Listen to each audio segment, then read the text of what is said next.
Oh, meus amigos, palavra bonita mesmo está em Romanos 13, versículo 14. Veja o que o apóstolo Paulo sentiu do Espírito Santo e que conselho deixou para nós. Ele fala assim: mas revesti-vos do Senhor Jesus Cristo e não tenhais cuidado da carne e suas concupiscências.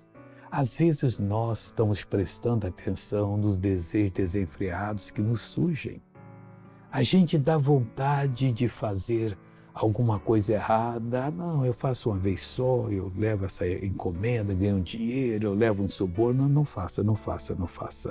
Isso aí vai lhe complicar para a vida toda. Mas como é que eu vou resistir a essa vontade que é como se fosse uma coisa mandando em mim?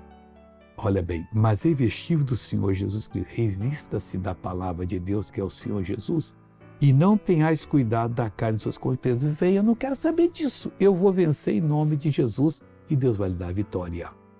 Veja essa pessoa que foi abençoada e já voltou. Um ano eu estive na Paraíba, aí lá não tem água. Aí eu fui tirar água no poço com esse braço aqui e com essa mão aqui. Aí deu uma distensão e eu não estava conseguindo mais fazer nada com a mão. Com e agora? Coisa linda. Agora eu voltei para orar com você, Pai, em nome de Jesus.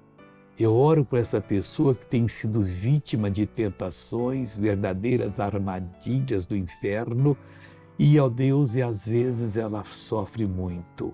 Pai, que ela se revista do Senhor Jesus e nunca vai ter mais esse cuidado com a carne, com as obras do pecado. Para a tua glória, obrigado. E eu digo a todo mal, sai desta vida em nome de Jesus. Amém.